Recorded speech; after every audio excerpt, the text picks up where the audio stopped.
It only took a few days of travel to make it to the planet where they were able to give the bodies in the data pad to the government of their home world. After which, Captain Mika gave the order to head for a planet known as Goromon. Vermi set course, and they began making their way there with all haste. Mika was currently in her office, working her way through star charts, establishing courses, taking into account astrological phenomena that are common in the area. As she was going through the data, a steely look on her face, still entirely focused, and above all, furious. The alarm for the door to her office rang.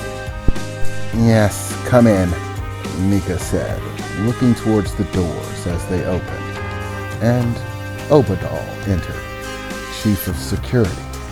"Hey, Captain. I've got the weapons inventory checklist here. You asked for us to get it done. We're well equipped, but honestly, I think we could use some hand-to-hand weapons as well. Most of the other crew aren't trained in hand-to-hand combat, but I've been using the recreation room during my free time to train them up. It's a long process, but they're starting to pick it up. So I was wondering if you could issue us some side weaponry. Hand-to-hand combat training tends to come in handy, because sometimes shit just happens," Obadal said as he set the data pad down on the desk. "Yes, that'll work just fine, Obadal. Thank you for the update," Mika said, as she tore her attention away to go back to sifting through the astrological data for their charts. "I need to make sure that I pin this bastard down. If he sees us coming, the first thing he's going to do is run for the hills." Captain," Obadal said, interrupting Mika's mumbling to herself. "If you would, may I speak freely?" Obadal said, with a somewhat concerned expression. "Yes, you can speak freely. Captain, I think you might want to take a step back from this," Obadal said, placing his hands on the desk. "What?" Mika replied, looking up at him angrily. "Are you telling me to just let it go?" "Oh no, that's not what I'm telling you at all. It's been getting spread around the crew, the truth about what happened to your family, and that we're after the guy who's responsible for it. There's no way in hell I'd ever let that go. If I were you, I'd be trying to kill his ass too. But you have to understand, that kind of anger, that kind of hatred, it can be a great weapon, it can work for you, but it can also be poison, affect your judgment, your decisions. If you don't handle it properly, it can kill you. Or more aptly, I should say, it can get you to bring about your own demise, make stupid decisions. I'm not saying don't kill the bastard. I'm saying that you need to remain calm. Think tactically. Don't let the fire in your belly make the decisions. It'll get you killed. I'm willing to back you on this 100%. But my life isn't a tool you can throw to the wayside in exchange for vengeance. Don't expect me to side with you if you start taking actions that are, well, just plain crazy. And trust me, I have seen people with vengeance in their heart do just that. Walk into certain death for the possibility of killing those who wronged them, and put the lives of other innocent people at jeopardy for it. You have to remember you're the captain of a crew now. You might have your own vengeance that you feel like seeking out. But just remember not to lose your humanity in doing it. I've been down the road you're on, Captain. It's a dark one. I know what it feels like. To hate. To hate somebody or something so much that every moment they keep breathing feels like torture. Feels like there's an imbalance in the universe. Feels like the scales of right and wrong are broken. For it to haunt your nightmares and your thoughts. It took me a lot of bodies and a lot of blood to get over it. So, my advice to you, Captain, is if you're gonna leave a trail of bodies in your wake, you make sure that they're enemies, not allies. Otherwise, you might find yourself with more nightmares than when you started. Obadal said, as he turned around and began making his way towards the doors. Obadal, Nika called out before he exited. That vengeance you were talking about, why did you seek it out? Did someone kill someone close to you? Obadal didn't actually turn around. He stayed facing towards the doors. Yeah, they did. They killed my wife.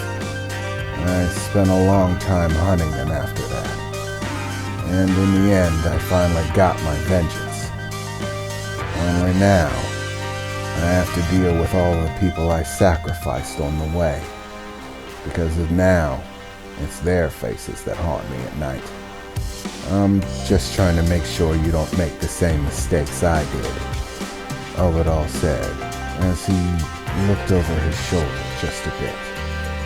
Remember, Captain, don't let your anger own you. The consequences are heavier than you can realize when you let that happen, Obadal said, as he turned away once more, making his way outside of her office through the doors, leaving Mika staring at the desk in front of her with star charts and data. Don't let my anger own me, huh? Mika said to herself. The problem is, I think it already does. The things that I've already done in search of his death may already haunt me. But he's right. I don't need to add to it.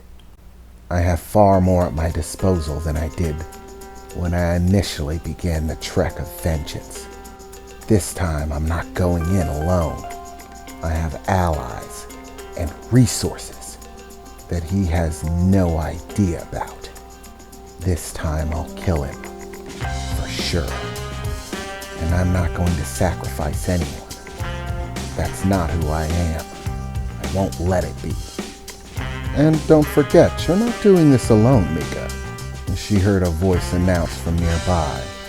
As from the wall behind her, a small silver orb began to emerge. Just like the first time, you have me. And we're much better equipped now. You even have an entire crew at your beck and call. I'm sorry to say, but I highly doubt your former captain is going to be able to do anything once we show up. Yeah, exovol. That's what I thought last time, too. But I got cocky and didn't deliver the finishing blow. And because of that asshole's still alive and killing other innocent people. And that's partially my fault. But it's a mistake that I intend to correct. And all of the time I spent on board his ship isn't worthless. I know that asshole. Even better than he knows himself. And he just got possession of a new ship. Based on what it was hired to do, it can't be outfitted for weaponry of any substantial category. And as a trash hauler, it's definitely not inconspicuous to fly around in any area of space that he wants. It's just out of place.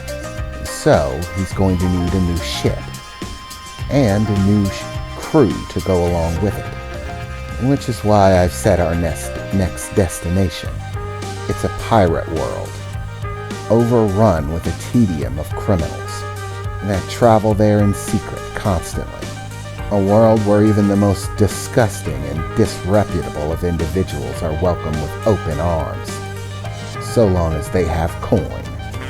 There, he'll attempt to barter, trade off the rust bucket he's in for a new ship, and a new crew to go along with it. But there's no question that he'll left a trail. I even know the dealers he's most likely to have gone to. And with enough coin, they'll spill their guts. Tell me where he went, what type of ship he was using, what crew he picked up, everything.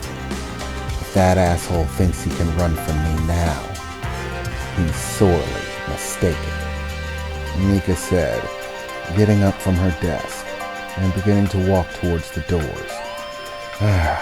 I'm gonna go grab something to eat, Exovol.